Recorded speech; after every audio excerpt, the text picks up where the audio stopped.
All right, students, so welcome back to another class of D and F block. Last class में हम लोगों ने D block elements, उसके compounds, वो सब हमने खत्म कर दिया था. कोई भी चीज अगर आपकी मिस आउट हो जा रही है, the videos are live on पाजी की कक्षा. आप आराम से प्लेलिस्ट में जाके देख सकते हो. आपको वहां पर ये सारी वीडियोस मिल जाएंगी lecture wise. All right? Moving towards the last portion of today's class. So 15-20 minutes या maximum 40 minutes का ये क्लास होगा जिसमें हम लोग F block, that's the smaller portion of this chapter पढ़ने वाले हैं. तो बात करते हैं कि F block क्या होता है, राइट? देखो, मैं इसीलिए वो 2 पेज बना के लेके आ गया हूं आपके लिए कि पीपीटी नहीं, वो 2 ही पेज अपने को करने हैं और उन्हीं पेजेस के ऊपर अपने को काम करना है. And then I will show you how I have generated the questions for you guys, जिसमें आपके F block जो है वो सिर्फ वो questions और मेरा ये theoretical पेज आप देख लोगे, खत्म हो गई कहानी, done and dusted.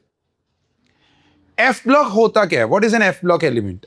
An element जिसके अंदर उसका valence electron किस में enter हो रहा हो? F subshell में enter हो रहा हो. That's known as F block. Okay? Talking about their position in the periodic table, I'll come to the general electronic configuration.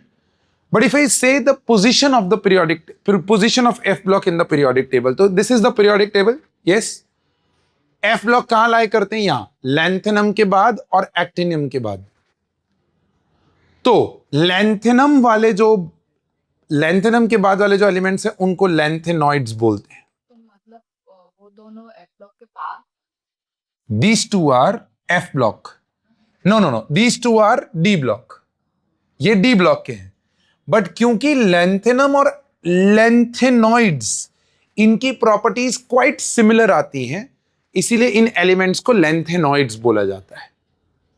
Similarly actinium and actinoids इनकी प्रॉपर्टी जो है वो सिमिलर आती है, तो इनको actinoids बोला जाता है. So you have to write with me today, okay? So F block elements are the elements in which the valence electron enters in the F subshell. Yes, what's your doubt? तो मतलब ये LA और AC जो है वो B block के part में है, बट उनकी प्रॉपर्टीज ये F ब्लॉक करेक्ट कॉरेस्पॉन्ड करती हैं, तो इसीलिए इन एलिमेंट्स को lanthannoids बोला गया. राइट? फिर उसके बाद आप हेडिंग डालेंगे position in the periodic table. So F block का अगर मैं ग्रुप बात करूं कि ये कौन से ग्रुप में लाई करते हैं, तो बाबा सारे के सारे F ब्लॉक एलिमेंट्स यहां इधर देखो थर्ड ग्रुप में लाई करते, दे लाई इन द थर्ड ग्रुप. सारे के सारे यहां हैं थर्ड ग्रुप में. इन लोगों का अननेसेसरली एक्सपेंशन ना हो पीरियोडिक टेबल का, इसीलिए इनका पोजीशन नीचे लेके गए हम लोग. अदरवाइज ये सारे के सारे यहां थर्ड ग्रुप में है. All of the F block elements are in the third group. Point number 1. Point number 2. अगर पीरियड की बात करूं, if I talk about period, तो आप जब पीरियड लिखोगे ना, तो पीरियड के नीचे आप लिखोगे lanthanoids. They lie in the 6th period, my dear friend. And actinoids, they lie in the 7th period.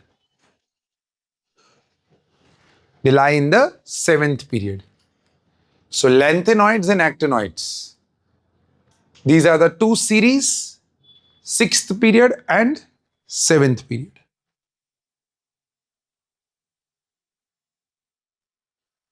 Right?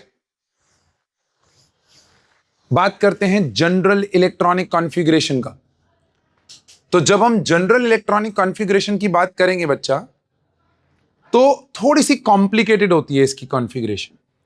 इसकी कॉन्फ़िगरेशन में पहले तो nth शेल भरता है, फिर n-1 भी भरेगा जो कि D में भर रहा था, और n-2 भी भरता है. आप ध्यान से देखना, जब हम बात करते हैं nth शेल की, तो वो S भर रहा होगा और उसमें हमेशा 2 इलेक्ट्रॉन दिखेंगे आपको. n-1 D की बात करेंगे तो ये कुछ कुछ एलिमेंट्स में ही भरता है, और वो या तो 0 होता है या 1 होता है. तो 0 to 1 ऐसा लिखते हैं. ये वो जनरली 1 ही दिखता है, जीरो तो नहीं होता है, बट 0 to 1 ऐसे रेंज देनी होती है ना, तो रेंज 0 to 1। और n-2 f भरता है, जिसमें ये 1 से लेके कहां तक जाएगा, 14 तक जाएगा f ब्लॉक में। If you remember, general configuration of d block was nth shell का s 1 to 2। 0 तो सिर्फ एक ही एलिमेंट के लिए होता है, कौन सा था वो, पैलेडियम, बहुत बढ़िया। और यहां पर आएगा n-1d 1 to 10। f ब्लॉक के अंदर जब nth शेल का क्या भर रहा हो, s। अब अगर मैं बात करूं लेंथेनॉइड की, तो लेंथेनॉइड्स में कौन सा पीरियड है बच्चा, 6th पीरियड। तो क्या 6th पीरियड आपका वैलेंस शेल का प्रिंसिपल क्वांटम नंबर बताता है? तो अगर मैं बात करूं तो यहां पर n की वैल्यू अगर 6 हो गई, तो लेंथेनॉइड्स के केस में क्या ये 6s2 5d 0 to 1 एंड क्या यहां पर 4f 1 to 14 भरेगा, बोलो हाँ ना। इसीलिए लेंथेनॉइड्स को मेरे प्यारे दोस्त 4f सीरीज भी बोला जाता है। ऐसे एक्टिनॉइड्स में देखो बच्चा, एक्टिनॉइड्स के केस में 7th पीरियड तो मतलब 7s2 आएगा, और उसके साथ कौन सा डी भरेगा बच्चा, 6d 0 to 1 भरेगा, एंड साथ में भरेगा 5f 1 to 14। तो एक्टिनॉइड्स को my dear friend 5f series भी बोला जाता है। Now if you remember, D block में पहली सीरीज को 3d सीरीज बोला जाता है, क्योंकि 3d भरता है। अब वो क्वेश्चन मैंने आपको वहां पर भी बताया था, मैं यहां पर भी बता दूं। मैंने वहां बोला था 3d series belongs to which period, तो बच्चा 3rd पीरियड लिख के आ जाता है। n-1 is equal to 3। कहानी समझ में आ रही है? n-1 इज इक्वल टू 3, तो n की वैल्यू क्या हो जाएगी, 4। n की वैल्यू क्या हो जाएगी, 4। -1 उधर जाएगा तो +1 हो जाएगा, सो 3 + 1 4। तो 4th पीरियड में है वो लोग। ऐसे ही यहां पूछा जाता है 4f series belongs to which period, because this is n-2 equal to 4, because f में n-2 होता है। आर यू विद मी बच्चा? अब क्योंकि देखो, क्योंकि ये एलिमेंट्स डी ब्लॉक के अंदर रिसाइड करते हैं, तो इसीलिए एफ ब्लॉक एलिमेंट्स को मेरे प्यारे दोस्त इनर ट्रांजिशन एलिमेंट्स भी बोला जाता है। So this is some basic introductions to what, my dear friend, F block elements, their position, their period, and what are the series names, what are their periods, lanthanoids, actinoids, and they are known as inner transition. Why they are known as inner transition? Because they belong to the group which is within the transition elements. F block वाले are called inner transition. Correct. F block elements are called as inner transition elements. Next heading डालेंगे आप, lanthanoids. Lanthanoids, that is what is the heading. पहले introduction हो गया, अब lanthanoids को पहले detail करेंगे। अच्छा, लैंथेनॉइड्स के अंदर मेरे प्यारे दोस्त most of the elements are non radioactive. Introduction में most of the elements are non radioactive except promethium, PM. Most of the elements are non-radioactive except promethium. So promethium is the only element in lanthanoids जो क्या होता है, radioactive होता है। PM 61 atomic number. ये कई बार MCQs में question आ जाता है, particularly state board examinations, national board CBSE ISC के अंदर I am not seen a question yet, but हाँ कॉम्पिटिटिव स्टेट बोर्ड एग्जामिनेशंस में ये क्वेश्चंस देखने को मिले हैं, इसीलिए देखो मेरे दिमाग में है और मैं आपको बता पा रहा हूं। प्रोमीथियम, प्रोमीथियम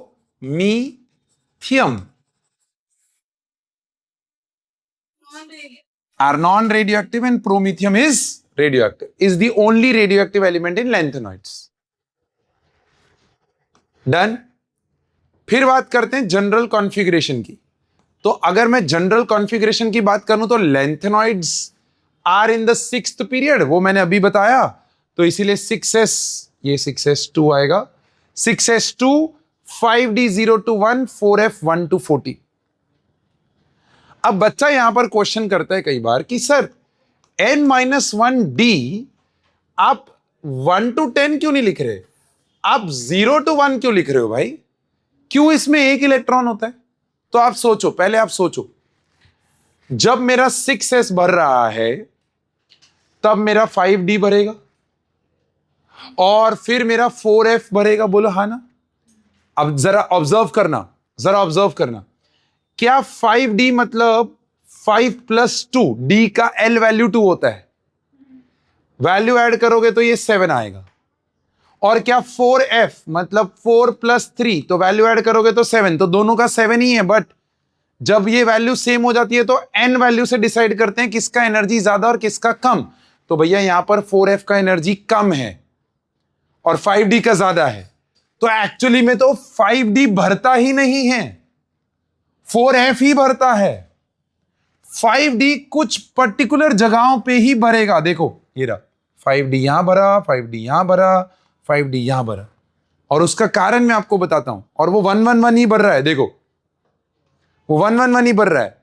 अब ये 111 ही क्यों होगा, तो उसका कारण वापस ऊपर जाते हैं, क्या आपको दिख रहा है, ये भाई साहब थर्ड ग्रुप में लाई करते हैं सबके सब। और थर्ड ग्रुप का जनरल कॉन्फ़िगरेशन अगर मैं बात करूं तो n-1 डी ब्लॉक के लिए n-1d1 एंड ns2, ये 1 मैक्सिमम जाता है थर्ड ग्रुप में, बोलो हाँ ना। इसीलिए यहां पर d के अंदर 0 to 1 है। अब लैंथेनॉइड्स का जनरल कॉन्फ़िगरेशन लिखा, फिर उसके बाद एलिमेंट्स एंड टू एंड लिखोगे, मतलब in the sense not all the elements, खाली टर्मिनल वाले सीरियम एंड लुटेशियम, पहले तो इतना लिखोगे और इनका एटॉमिक नंबर कहां से कहां जाता है। सो 58 से 71। Are you with me till here? Done?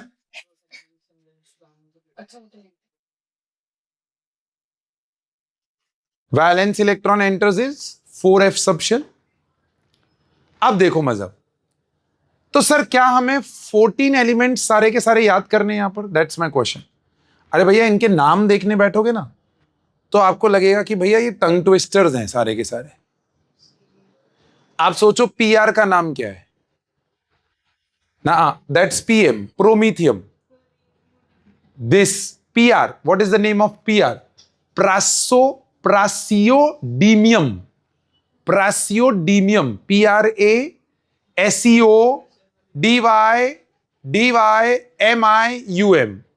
प्रासियोडीमियम, that's the name. आप सोचो बोलते हुए 2 बार तोड़ना पड़ रहा है शब्द को। एनडी नियोडीमियम, पीएम मैंने ऑलरेडी बताया, SM समारियम, यूरोपियम, गैडोलिनियम, टर्बियम, डायसोप्रीमियम, डायसोप्रियम, इसके आगे तो मैं याद भी नहीं रखना चाहता हूं। तो बाबा आपको यह चीज ध्यान देनी है कि सारे एलिमेंट्स अगर कोई आपको याद करने के लिए बोल रहा है वो बेवकूफी है भैया, नहीं करने हैं, नहीं करने हैं। आपको क्या करना है, पहले तो टर्मिनल एंड्स वालों को ध्यान रखना है, cerium to lutetium. So cerium and lutetium, atomic number 58, atomic number 71। फिर इन सब 14 एलिमेंट्स में से ये 6 एलिमेंट्स हैं जिनका नाम भी पता होना चाहिए और उनकी कॉन्फ़िगरेशन भी आपको ध्यान रखनी पड़ेगी, और उसका कारण आपको जैसे जैसे लैंथेनॉइड्स आगे बढ़ेंगे पता चलता जाएगा। सीरियम ये तो करना ही है, और लुटेशियम क्यों करना है, बिकॉज टर्मिनल एंड्स है।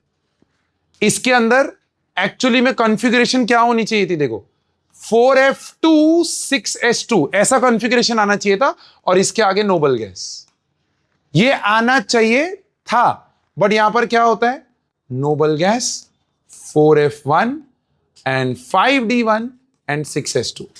अब बच्चा पूछता है सर ये क्यों हुआ, there is no reason, we are not able to basically do the reason for this, why नहीं पता। सीरियम ऐसे स्टेबल महसूस करता है, हमने एक्सेप्ट कर लिया है। हां अब आप सोचो नोबल गैस कौन सी, एटॉमिक नंबर 58 है, एटॉमिक नंबर 58 है, तो सोचो neon, argon, xenon and radon. ऐसा होता है ना। ये एटॉमिक नंबर कौन सा है? 10। 8 ऐड करो 18, 18 ऐड करो, 18 ऐड करो 36, अनदर 18 ऐड करो 54, अनदर 32 ऐड करोगे तो 86। मुझे 58 करने हैं तो मतलब मेरे को जेनॉन लेना पड़ेगा। सो नोबल गैस यहां पर जो चलेगी वो जेनॉन चलेगी। अब कॉन्फ़िगरेशन को नोटिस करो। क्यों ये हाईलाइट किया होगा? क्यों यूरोपियम को हाईलाइट किया? हाफ फिल्ड दिख रहा है, ये पूछ लिया जाता है। क्यों सीरियम को हाईलाइट किया? एक तो स्टार्टिंग एलिमेंट है और दूसरा गड़बड़ कर रहा है। Point number 1।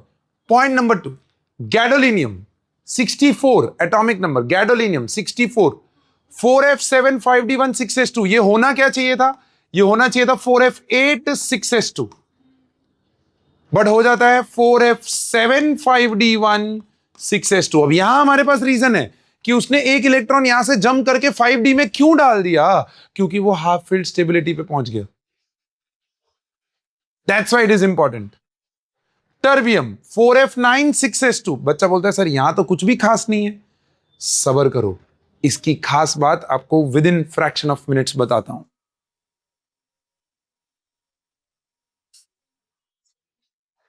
नहीं होगा।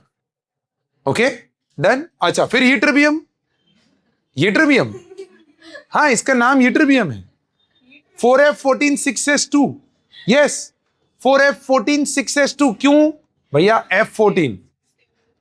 फिर लुटेशियम, ओए लुटेशियम 4f14 5d1 6s2। अब बच्चा बोलते सर यहां 5d क्यों भरा? अबे क्योंकि 4f में 14 इलेक्ट्रॉन हो सकते थे, वो भर चुके हैं, इसीलिए 5d आया। इसीलिए क्या आया? 5d। तो भैया आपको ये ध्यान देना है, बहुत इंपॉर्टेंट है, बहुत बहुत बहुत इंपॉर्टेंट है ये 6 के 6 एलिमेंट्स का configuration. You need to write this down, this is very very important. General configuration ऊपर लिखा हुआ है, उसके साथ साथ ये 6 एलिमेंट्स के configurations you need to write this down, please write it. So configuration लिखने के तुरंत बाद आपको ये चीज समझनी है कि अब लेंथेनॉइड एलिमेंट्स की properties is going to be important. उसमें सबसे पहली प्रॉपर्टीज अपीयरेंस। अच्छा अपीयरेंस में से डायरेक्टली तो क्वेश्चंस मैंने नहीं देखे आज तक, लेकिन हाँ आपके जैसे स्टेटमेंट बेस्ड क्वेश्चंस होते हैं ना, which of the following statements is और are true for lanthanoids. So भैया lanthanoids are silvery white, they are very reactive and react with air to form tarnish. What do you mean by tarnish? Fade colour हो जाता है।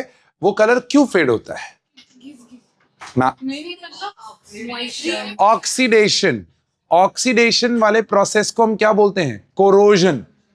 इन elements का corrosion होता है और वो कोरोजन के लेयर को टार्निश बोलते हैं। सिल्वर के ऊपर टार्निश होता है ब्लैक कलर का, पता है ना? तो कॉपर के ऊपर ग्रीन कलर का टार्निश होता है, ऐसे ही इनके ऊपर भी टार्निश होता है ब्लैकिश कलर का। Point number 3, their hardness increases as the atomic number increases. जैसे जैसे एटॉमिक नंबर बढ़ेगा हार्डनेस इंक्रीज होता जाएगा, और उसका कारण अनपेड इलेक्ट्रॉन्स बढ़ते जाएंगे तो मेटालिक बॉन्डिंग इंक्रीज होगा, मेटालिक बॉन्डिंग इंक्रीज होगा। Done. So appearance, all this has been given to you guys in the printed format. Anything which is left out, video भी लाइव हो जाएगा, प्लस आप लोगों के पास हार्ड कॉपी में आपके पास है ये चीज। ओके तो बिल्कुल टेंशन नहीं लेना। इस पार्ट में से जैसे मैंने बोला कि expected questions are less, but आ सकता है। But when I talk about atomic radii, this becomes important. When I talk about atomic radii, this becomes important. अब एटॉमिक रेडियाई में आप पढ़ो, आपको पढ़ते ही नजर आएगा कि हाँ यार ये तो लिखा हुआ है, ड्यू टू फिलिंग ऑफ, क्या लिखा है? 4f electrons which provide what? There is what? in the atomic radii of elements called, याद आया, छोटे हो जाएंगे. So as we'll move from left to right, because F electrons भर रहे हैं और वो पुअर शील्डर्स होते हैं, तो Z effective quite largely increase होता है. And this was the reason कि आप जब 4D सीरीज से 5D सीरीज में जाते हो तो एटॉमिक रेडियस नियरली कांस्टेंट आता था, लेंथेनॉइड कॉन्ट्रैक्शन. अब यहां पर ये चीज इंपॉर्टेंट नहीं है, वो तो हमें पता है कि वो लेंथेनॉइड कॉन्ट्रैक्शन करेंगे, एटॉमिक साइज छोटा होता चला जाएगा, so there is a regular decrease, कोई दिक्कत नहीं है. मजा कहां है? मजा है यहां से. Hashtag my dear friend B27, यहां से क्वेश्चन बनेगा. किस फॉर्म का बनेगा वो मैं गेस नहीं कर पाऊंगा, लेकिन इस कॉन्सेप्ट के ऊपर बनेगा. ओके, तो पहले कॉन्सेप्ट को समझ लो, पहले कॉन्सेप्ट को समझ लो. मैं यहां पर इस एरिया में इस कॉन्सेप्ट को समझा रहा हूं. Stay with me. यहां पर देखो, तो as we move from cerium to lutetium, अच्छा, इन सारे एलिमेंट्स को एक साथ लेंथेनॉइड्स Ln से रिप्रेजेंट किया जाता है. All 14 elements together are represented as Ln. और इसके पहले कौन होता है मेरा बच्चा? La, lanthanum. तो अगर मैं बात करूं लेफ्ट टू राइट, तो एटॉमिक रेडियस क्या हो रहा है मेरे दोस्त? डिक्रीज. अब जब ये डिक्रीज हो रहा है ना, ध्यान से सुनना, जब ये डिक्रीज हो रहा है तो उस डिक्रीज की वजह से इन लोगों का पोलराइजिंग पावर इंक्रीज होता है, खींचने की ताकत इंक्रीज हो जाती है, जिसकी वजह से what happens because of the atomic radius decrease. अगर आपको ये वर्ड याद नहीं भी रहता है कोई दिक्कत नहीं, आप ये लिखोगे that the covalent character increases left to right.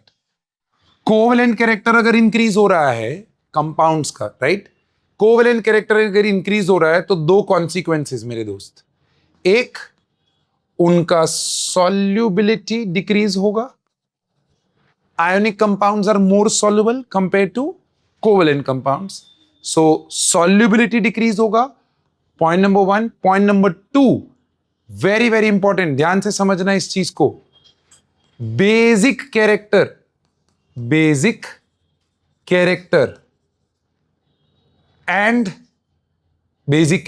Of hydroxides and oxides, ये डिक्रीज हो जाएगा.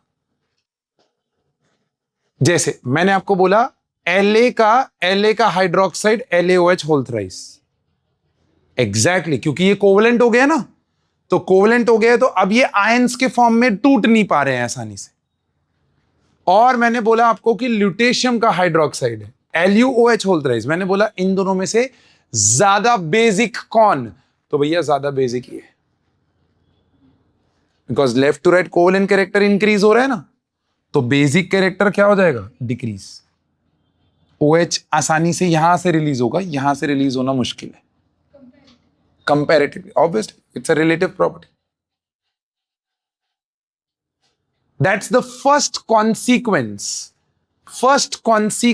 of what, my dear friend, atomic radii and lengthenoid contraction.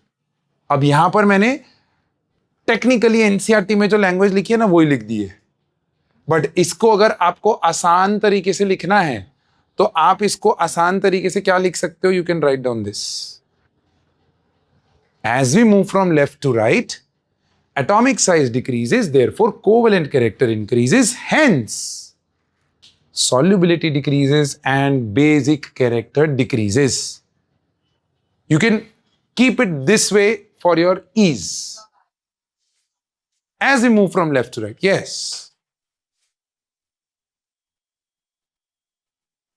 Correct है? सो एटॉमिक रेडियाई के लेंथेनॉइड कॉन्ट्रैक्शन का consequence number 1. Consequence number 2, due to lanthanoid contraction इन लोगों का atomic radii इतना सिमिलर हो जाता है कि अगर आपको मिक्सचर ऑफ लेंथेनॉइड्स मिल जाए ना, कहीं पे मुट्ठी में अगर मिक्सचर ऑफ लेंथेनॉइड्स है, तो उन लोगों को सेपरेट करना बहुत मुश्किल है. it's difficult to separate mixture of lanthanoids because उनकी properties similar हो जाती हैं. Why the properties are similar? Due to lanthanoid contraction, their atomic radii are similar. अब इस point पे I have not seen much of the questions, but इस point पे I have always seen the questions. Basic character के ऊपर, solubility के ऊपर. So जो मैंने hashtag B27 बोला ना, वो यहां पर फर्स्ट वाले में. दूसरा वाला जस्ट टू रीड. फिर बात करते हैं इनकी ऑक्सीडेशन स्टेट की. राइट, सेकेंड पॉइंट को आप इजीली कैसे लिख सकते हो? Due to similar radii, due to lanthanide contraction, radii are similar, hence properties become nearly same, therefore it is difficult to separate lanthanoids. Next property, oxidation state. The most stable oxidation state over here is +3. The most stable oxidation state is +3. Now this is, my dear friend, double hashtag, double star, and board, and competitive. आता ही आता है. Oxidation state of lanthanoids में से question होगा और होगा ही. Again, form of the question किस तरीके से पूछ लेगा वो नहीं पता, लेकिन लैंग्वेज ट्विस्ट कर सकता है, कॉन्सेप्ट ट्विस्ट नहीं कर पाएगा. वो कॉन्सेप्ट वही है. क्या आप लोगों को याद है कि किसी भी चीज का, किसी भी एलिमेंट का स्टेबल ऑक्सीडेशन स्टेट ढूंढने के लिए 3 एनर्जीज का यूज लगता है. यस, बोलो कौन कौन सी? Excellent, sublimation, hydration, very good, ionization, good. So sublimation, ionization and hydration, इन तीनों एनर्जीज का सम करके जिस भी ऑक्सीडेशन स्टेट के लिए नेगेटिव हो जाए, मतलब वो उनकी स्टेबल ऑक्सीडेशन स्टेट है, जो कि यहां पर +3 में देखने को मिलता है. So most of the elements they are showing +3 as their stable oxidation state, but there are certain elements जो +4 भी दिखाते हैं और जो +2 भी दिखाते हैं. Now is the time where I will go back to this part. अब देखो, ओए इधर देखो, क्या सीरियम में +3 होगा तो यहां से 2 और यहां से 1 निकलेगा? क्या ये एक और इलेक्ट्रॉन निकाल के ज़ेनॉन कॉन्फ़िगरेशन पे पहुंचना चाहेगा? Noble gas configuration, yes. तो सीरियम का +4 दिखेगा जरूर, लेकिन स्टेबल कौन सा है? +3. तो this will reduce itself, and since it will reduce itself, therefore it will act as a reducing agent. Agreed or not agreed? It will reduce itself, therefore it will act as a reducing agent. Now this is very very important. और यहां पर मेरे प्यारे दोस्तों, आपका एक concept बातों बातों में चेक हो गया. The one which reduces itself will oxidize the other. So my dear friend, this is not a reducing agent. My dear friend, this is a oxidizing agent. तो सब सो रहे थे, बधाइयां हो. आप लोग प्लीज जाग जाइए, मेरे हाँ में हाँ मत मिलाइए. पाजी आपको कभी भी किधर भी चेक कर लेंगे. सिमिलरली देखो यहां पर, इधर देखो, टर्बियम का +3 बनाओ. टर्बियम का +3, तो क्या टर्बियम के +3 में 4f8 आएगा? 2 यहां से निकलेंगे और 1 यहां से निकलेगा. क्या ये एक और इलेक्ट्रॉन लूज करके 4f7 में जाना चाहेगा? हाफ फील्ड स्टेबिलिटी, मैंने बोला था टर्बियम को याद करेंगे हम. तो टर्बियम इसीलिए याद रखना है क्योंकि टर्बियम इज द एलिमेंट जिसका +4 दिखता है सीरियम के अलावा. अगेन ये चीज रिड्यूस होके किधर जाएगी? टर्बियम +3 में जाएगी. क्यों? Because +3 is their stable oxidation state. तो my dear friend, please, very very important, cerium +4 and terbium +4 are the species of lanthanoids which can act as very very good oxidizing agents. दिख रहा है बच्चा? लिखा हुआ है, ये आपके नोट्स में आपके पास लिखा हुआ है. और यहां से मैंने ऑलरेडी बता दिया, double double star board competitive question बनता ही है। जैसे कॉम्पिटिटिव के अगर मुझे एमसीक्यू बनाना है तो मैं बोलूंगा which of the ions of lanthanoid series acts as a good oxidising agent. A में दे दिया सीरियम +4, बी में दे दिया लेट्स से लुटेशियम +4, एलिमेंट्स अलग अलग कर दिए तो उसमें सीरियम +4। सीरियम और टर्बियम दोनों दे दिया तो both. Are you getting my point? क्या ये कहानी समझ में आ रही है? प्लीज इस चीज को अच्छे से करिए, प्लीज इस चीज को अच्छे से करिए। सिमिलरली गोइंग बैक अगेन, क्या यूरोपियम में दिख रहा है? ओए इधर देखो, क्या यूरोपियम में दिख रहा है? ये अगर +2 बनाए तो हाफ फील्ड स्टेबिलिटी पे पहुंच रहा है, तो यूरोपियम का +2 दिखेगा, लेकिन ये जाना कहां चाहेगा? अगर ये खुद ऑक्सीडाइज कर रहा है तो सामने वाले को रिड्यूस, तो they will act as a very good reducing agent. Similarly यहां देखो, यट्रबियम +2 करे है डेल्टा H ऑफ हाइड्रेशन यहां पर रोल प्ले करेगा। कॉपर का +2 +1 से ज्यादा स्टेबल होता है क्योंकि उसका हाइड्रेशन उसकी आयनाइजेशन एनर्जी को कंपनसेट करता है। आर यू विद मी टिले? क्या ये कहानी समझ में आ रही है? सिमिलरली यूट्रिबियम का +2, बाबा यूट्रिबियम का +2, अगेन ये चीज यूट्रिबियम +3 में जाना चाहेगा, और अगर जाना चाहेगा तो this will act as a very good reducing agent, क्योंकि ये ऑक्सीडाइज कर रहा है तो सामने वाले को क्या करेगा? रिड्यूस करेगा। सिंपल। तो वो 2 पॉइंट्स हमने यहां पर बढ़िया से हाईलाइट करके आपके लिए लिख दिए हैं। In the meanwhile you are writing this, मैं नेक्स्ट प्रॉपर्टी आपको बोलता हूं, आपको याद आ जाएगी। क्या मैग्नेटिक प्रॉपर्टी आपको याद है? It is due to presence of unpaired electrons. बहुत बढ़िया। अब प्रेजेंस ऑफ अनपेड इलेक्ट्रॉन्स मतलब आपका मैग्नेटिक मोमेंट का वैल्यू निकलेगा। किसी को फॉर्मूला याद है? n into n+2, n into n+2। कहानी समझ में आ रही है? अब ये लोग मैग्नेटिक होते हैं बिकॉज इनके 4f के अंदर अनपेड इलेक्ट्रॉन्स दिखते हैं।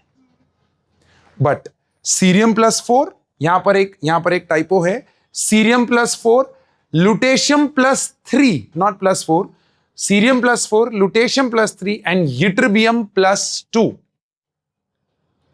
Cerium +4, lutetium +3 and ytterbium +2 are the ions which are not magnetic in nature। और वो मैं नहीं बता रहा हूं, वो इनकी कॉन्फ़िगरेशन बता रही है। देखो सीरियम का +4 मतलब ये सब निकल गया, मतलब xenon configuration, no unpaired.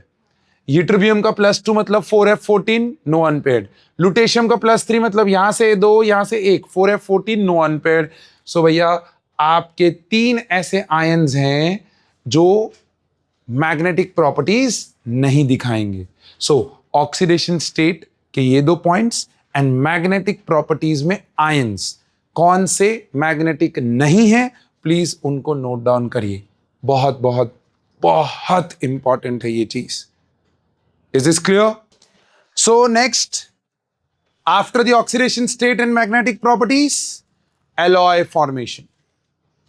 What is the condition of alloy forming? कोई भी 2 एलिमेंट्स अलॉयज कब बना सकते हैं? कोई भी 2 एलिमेंट्स अलॉयज कब बना सकते हैं? No no. 2 एलिमेंट्स एक दूसरे में अलॉय कब हो सकते हैं? मैंने आपको ये कितना बढ़िया एग्जांपल दिया था कि मैं आपके साथ अलॉय कब बना सकता हूं? जब आपकी और मेरी एज में ज्यादा गैप ना हो। सेम यहां पर वो gap is radii. 15% atomic radii के अंदर अंदर अगर रेडियाई डिफरेंस है तो आपका अलॉय बनेगा। एंड लैंथेनॉइड्स एक बहुत प्यारा अलॉय बनाते हैं जिसको मिश मेटल बोलते हैं। इस मिश मेटल के अंदर लैंथेनॉइड्स की कंपोजिशन पूछी जाती है। ये एमसीक्यू क्वेश्चन है यहां का। Misch metal contains dash percentage of lanthanoids, so it is 94 to 95%। तो कोई एक ऑप्शन में 95 होगा या कोई एक ऑप्शन में 94 होगा, दोनों नहीं होंगे। It's a range of 94 to 95। Misch metal का यूज क्या है? बुलेट्स। अरे मारा नहीं है, बट वो बुलेट जो निकलती है उसके ऊपर आपने देखा वो कोटिंग होता है, शाइनी सा कोटिंग होता है बुलेट के अंदर। हाँ, सो मिश मेटल इज वेरी हार्ड, ये अलॉय इज वेरी हार्ड, इतना हार्ड कि वो पियर्स कर सकता है आपकी बॉडी के अंदर, इसीलिए बुलेट्स। दूसरा, कैनन बॉल्स। कैनन बॉल्स, हाँ वो तोप के गोले, पुफ, महाराजा यूज करते थे ना तोप के गोले, वो तोप के गोलों के अंदर मिश मेटल की कवरिंग लगाई जाती थी। Shells, lighter flints. Lighter flints, lighter होता है ना अपना, उसके अंदर वो लाइटर को जलाने के लिए जो व्हील घुमाना पड़ता है ना, वो बेसिकली मिश मेटल का बना होता है। इनफैक्ट चलो और इजी करता हूं, गैस का लाइटर देखा है आपने वो? हाँ, वो गैस के लाइटर के अंदर भी वो स्पार्क जनरेट करने के लिए उसका वेयर एंड टेयर ज्यादा ना हो, वो मिश मेटल का बनाया जाता है। सो मिश मेटल के अलावा lanthanide oxides are also used for phosphorus screens uses.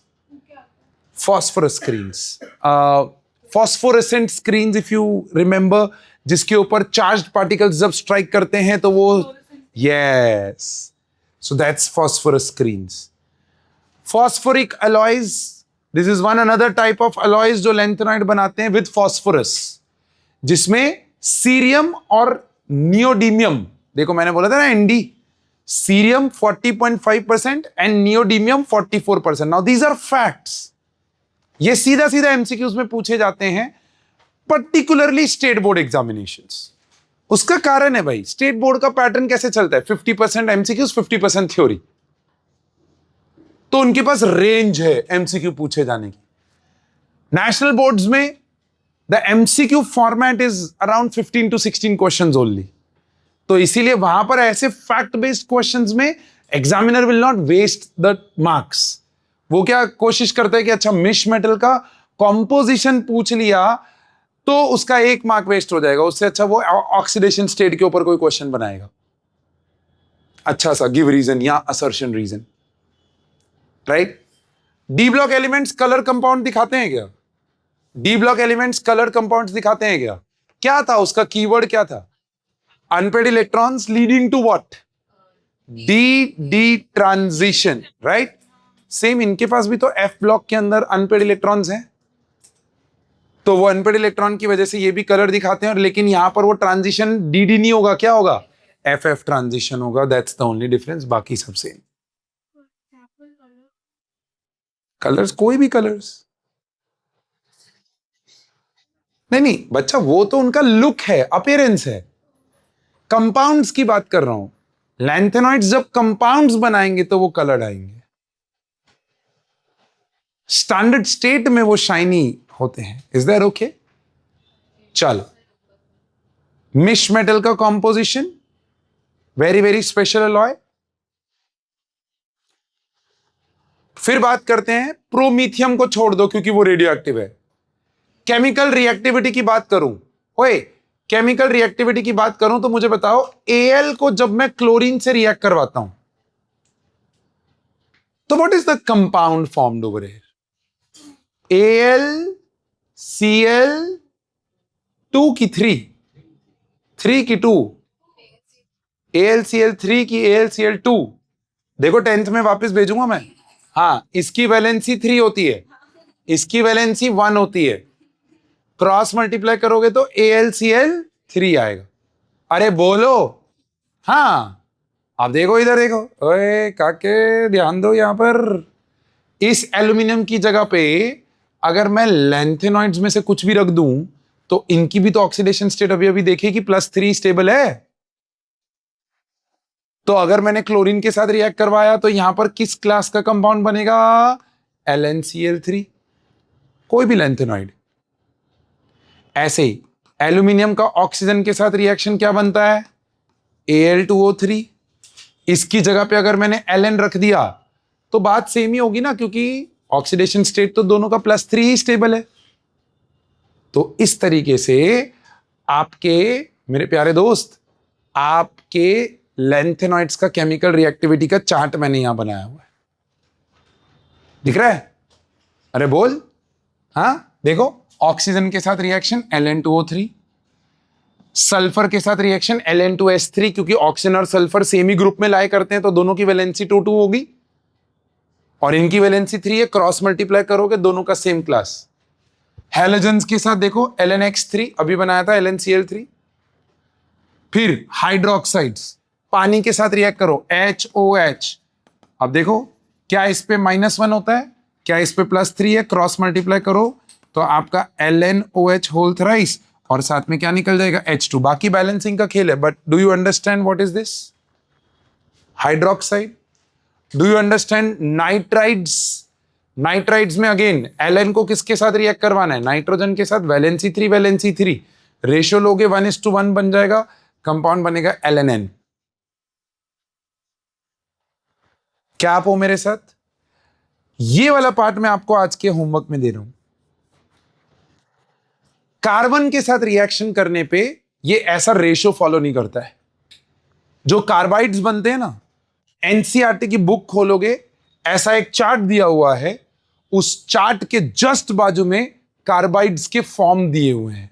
वो फॉर्म आपको नेक्स्ट क्लास में मेरे लिए लेके आने हैं, नेक्स्ट क्लास में मेरे लिए लेके आने हैं। इनफैक्ट ये नेक्स्ट क्लास तक आपकी वीडियो लाइव हो जाएगी। क्यों ना आप लोग ये फॉर्म्स उस वीडियो के कमेंट्स में डालो। Good, I take it from there. हाँ, तो क्यों ना क्रिएट किया जाए, दोनों तरफ से प्लस प्लस क्रिएट किया जाए। तो लैंथेनॉइड के कार्बाइड्स आपको लेके आने हैं नेक्स्ट क्लास में, and while the video gets live you have to comment in that basically video. It will happen on Thursday or Friday. Is this clear? Done है? क्या यहां पर आगे बढ़ा जाए? क्या ये सारे फॉर्म्स समझ में आए आपको भैया? क्या ये सारे फॉर्म्स आपको समझ में आए? एग्जैक्टली लाइक एल्यूमिनियम, बस फर्क इतना है एल्यूमिनियम की जगह पे लैंथेनॉइड्स है, दैट्स इट, खत्म। That will be all with the lanthanoids my dear friend. Lanthanoids यहां पर खत्म हो गया। Is this okay? Please note this down, ये चार्ट को नोट डाउन करो, इंपॉर्टेंट है। सो लैंथेनॉइड्स खत्म हुआ। यहां पर बात करते हैं एक्टिनॉइड्स की। अब आप नोटिस करो, क्या लैंथेनॉइड्स के रिस्पेक्ट में एक्टिनॉइड्स का जनरल कॉन्फ़िगरेशन करना आसान हो गया? बिकॉज ये 7th पीरियड है तो n की वैल्यू क्या हो जाएगी? 7 7, n की वैल्यू क्या हो जाएगी? 7, 6d and 5f 5f 1 to 40, 6d 0 to 1 7s2। यहां पर भी मैंने कुछ एलिमेंट्स को यहां पर जस्ट रखा हुआ है। अगेन आप नोटिस करोगे तो आपको तुरंत नजर आ जाएगा, पहला एलिमेंट, फिर उसके बाद लास्ट एलिमेंट, और उसके बीच में जो एलिमेंट्स रखे हैं उनमें F स्टेबिलिटी आ रही है। वहां पर 6 थे, यहां पर कितने हैं? 5 ही हैं। वहां पर एक वो टर्बियम एक्स्ट्रा था, याद आया? यहां पर वो करने की जरूरत नहीं। क्यों? क्योंकि ये कंपाउंड्स जो बनाते हैं वो सब रेडियो एक्टिव, सारे के सारे एलिमेंट्स रेडियो एक्टिव, तो इनके कंपाउंड्स, इनकी केमिकल प्रॉपर्टीज में कोई रिएक्शंस नहीं आएंगे। सो एक्टिनॉइड्स में सिर्फ और सिर्फ किस पे फोकस रहेगा? फोकस रहेगा एटॉमिक रेडियाई डिक्रीज होता है left to right because of contraction of which subshell? 5f। वहां 4f था, यहां क्या है? उसको लैंथेनॉइड कॉन्ट्रैक्शन बोलते थे, इसको।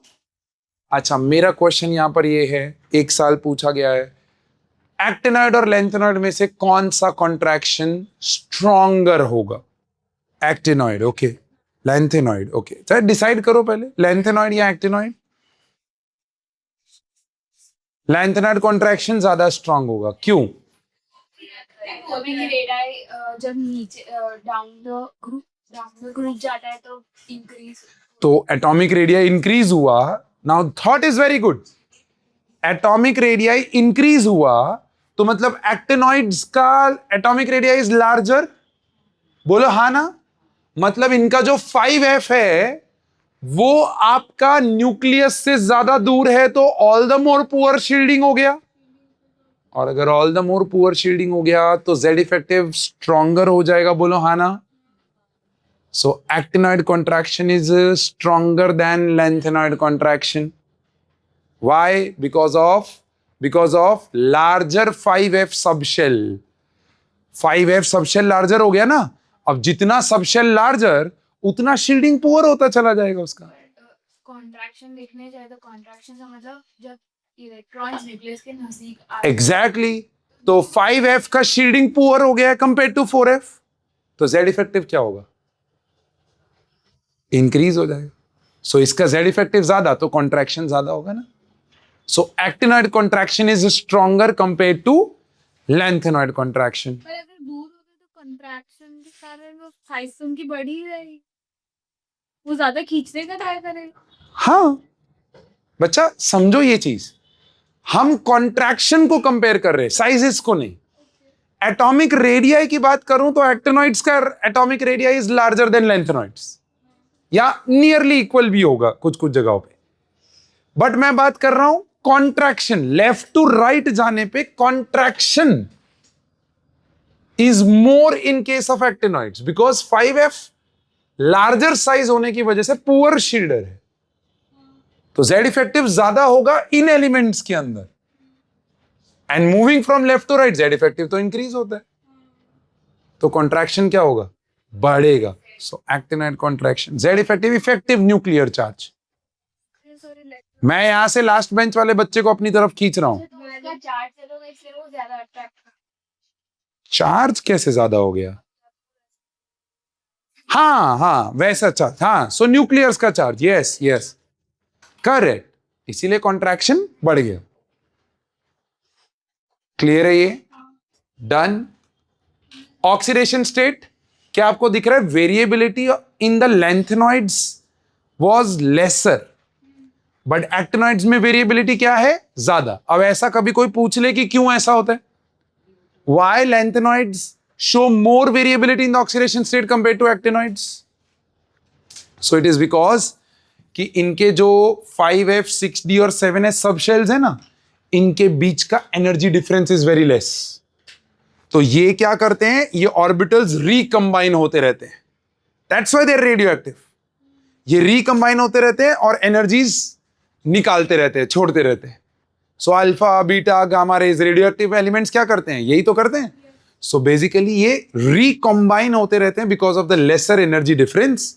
And that is why your, देखो यहां लिखा है, due to small difference in the energies of 5F 6D 7S, but the most stable again over here is +3. तो अगर आपसे को पूछ ले लैंथेनॉइड और एक्टिनॉइड में एक सिमिलैरिटी बताओ, दोनों के अंदर +3 मोस्ट स्टेबल है. बट मैं बोलूं दोनों का डिसिमिलैरिटी बताओ. Variability is less and variability is more. आपको कहानी समझ में आ रही है? Magnetic properties. अच्छा, डिसिमिलैरिटी में बात करें तो दोनों में लेफ्ट टू राइट, सिमिलैरिटी में बात करें तो दोनों में left to right atomic radius decrease होता है, but the decrease is larger in case of actinoids. Why? Because actinoid contraction is stronger. Magnetic properties. Baba, magnetic properties again due to unpaired electrons they will be magnetic. Yes or no? कौन से subshell में unpaired electrons है? 5F. 4F में नहीं. इसमें कहां है? But again क्योंकि एनर्जी डिफरेंस कम है तो ये गधे कंबाइन होते रहते हैं. अब जब ये कंबाइन हो रहे हैं तो थ्योरेटिकली प्रिडिक्टेड वैल्यू और एक्सपेरिमेंटल वैल्यूज में डिफरेंस आ जाता है. और वो डिफरेंस देखो, their magnetic moments. Magnetic moment मतलब √n into n + 2 theoretical value.